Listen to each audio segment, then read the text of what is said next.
আসসালামু আলাইকুম। আজকে শেয়ার করব আমাদের একটা ছোট্ট পিকনিক ভ্লগ।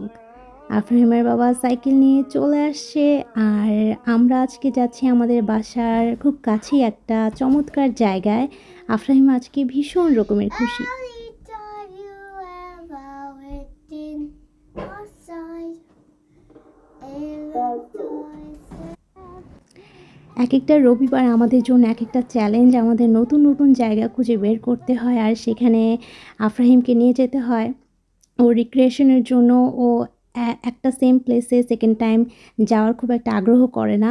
আমাদেরও ভালো লাগে না। সো আর যেহেতু আমরা সিটি থেকে অনেকটাই দূরে থাকি, সুতরাং সুন্দর, সুন্দর জায়গা খুঁজে বের করা খুব একটা কঠিন কাজ না আমাদের জন্য। I'm not gonna know because I want to go. আফরাহিম I don't think no so that you ever done it in a time. আমরা আসছি আজকে একটা জঙ্গলে পিকনিক করার জন্য। আর এই তো আমরা হাঁটা শুরু করে দিয়েছি। আফরাহিমের বাবা সাইকেল নিয়ে আমাদের আগে, আগে যাচ্ছে। আফরাহিম পেছন, পেছন একটু পরপরই দৌড়াচ্ছিল। ওকে বলছিলাম আস্তে হাঁটো, আস্তে হাঁটো। এই জায়গায় আমাদের আগে কখনো আসা হয়নি। এই রাস্তার এক পাশে জঙ্গল আর আরেক পাশ দিয়ে খুব চমৎকার সুন্দর একটা লেক আছে, যেটা থেকে একটু, একটু পানির সাউন্ড আসছিল আর অনেক রকমের পাখি ডাকছিল। এই জঙ্গলের মাঝখান দিয়ে এরকম সরু রাস্তা দিয়ে হেঁটে যেতে একটা অন্যরকম অদ্ভুত রকমের অনুভূতি কাজ করছিল। এটা আসলে বলে বোঝানোর না। একটু পর পাশের লেকটা আরও স্পষ্ট হলো আমাদের কাছে।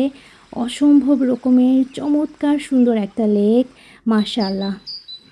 আমরা খুঁজছিলাম একটা খুব সুন্দর মানে একটু খোলামেলা একটা জায়গা যেখানে আমরা বসে আমাদের দুপুরের লাঞ্চটা করতে পারবো।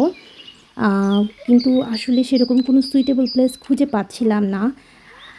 অবশেষে খুঁজতে, খুঁজতে এই যে আমরা কতগুলো হাঁসের দেখা পেলাম। কি সুন্দর চমৎকার!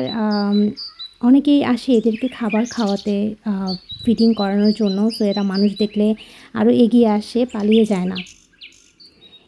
এই জায়গাটা মনে হচ্ছিল একদম নৈসর্গিকের মতন। অবশেষে খুঁজতে, খুঁজতে আমরা একটা ছোটোখাটো মাঠের মতন দেখতে পেলাম এবং চিন্তা করলাম ঠিক আছে, সময় পার হয়ে যাচ্ছে যেহেতু এখানেই বসে আমাদের লাঞ্চটা আমরা করে ফেলি। চাদর পাতার পর আফরাহিম ওইখানেই আনন্দে শুয়ে পড়ছে। খাবার-দাবার আর কি খাবো?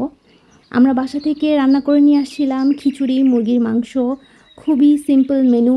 আসলে দুপুরে রান্না করার পর টেবিলে সার্ভ করার কিছুক্ষণ আগে হুট করে মনে হলো যে বিকালবেলা তো আশেপাশের পার্কে বা কোথাও তো একটা আমরা ঠিকই যাব।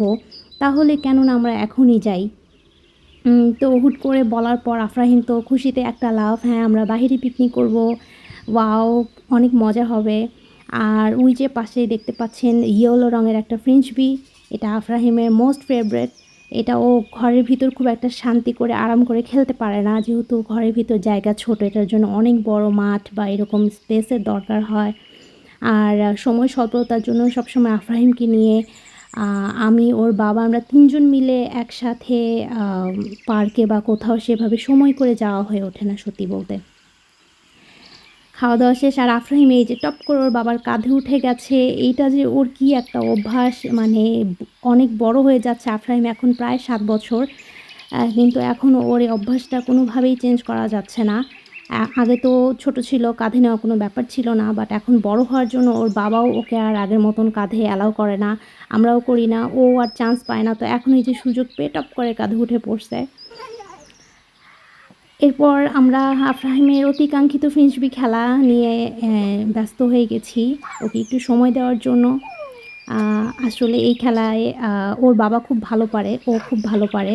আমি খুব একটা খেলি না। আম আসলে ওদের সাথে এত সময় করে আমার বাহিরে যাওয়া হয়ে ওঠে না। আমি ১৪ পদের কাজ নিয়ে অনেক ভয়ঙ্কর রকমের ব্যস্ততার সময় পার করি। সো এই ক্ষেত্রে আমি এই খেলায় খুবই আনাড়ি। আমি খেলবো কি? বাপ ব্যাটার অবস্থা দেখে আমি প্রায় হাসতে, হাসতেই শেষ আর কি। এদের ২ টাকে বললাম চলো কিছু ছবি তুলি। কিন্তু ছবি তোলার প্রশ্ন যখন আসে তখন এদের একদমই আগ্রহ কাজ করে না। ফটোগ্রাফিতে এদের আগ্রহ নাই বললেই চলে। সো আর আফরাহিমের ছবি তোলা আসলে একটা বড় রকমের চ্যালেঞ্জ আমার কাছে, কারণ ছোটোবেলায় দাঁড়িয়ে সুন্দর সুন্দর পোজ দিলেও এখন ও ছবি তুলতে একদমই আগ্রহ দেখায় না। সো আমাকে র্যান্ডমলি কন্টিনিউয়াসলি একের পর এক ক্লিক করে যেতে হয়। অনেকগুলা ক্লিক করার পর সেখান থেকে ম্যাজিক্যাল কিছু ছবি পাওয়া যায়। আফরাহিম এখনও সাইকেল চালাতে পারে না, এই জন্য ও আমরা যখন সাইকেল চালাই আমাদের পিছনে পিছনে দৌড়াতে থাকে। আর আমি সাইকেল চালানো শিখেছিলাম সেই ছোটোবেলায়, প্রায় 17-18 বছর আগে আমি সাইকেল চালাতাম ছোটোবেলায়। এত বছর পর আমি আবার নতুন করে একটু একটু করে প্র্যাকটিস করছি। সো এই যে আফরাহিম এখন আমার পিছে পড়েছে। আর আমার সমস্যা হয়েছে, সাইকেল চালানো শুরু করলে আমি আর সহজে ব্রেক করতে পারি না, এই জন্য সুমন আমার পিছন পিছন দৌড়াতে থাকে।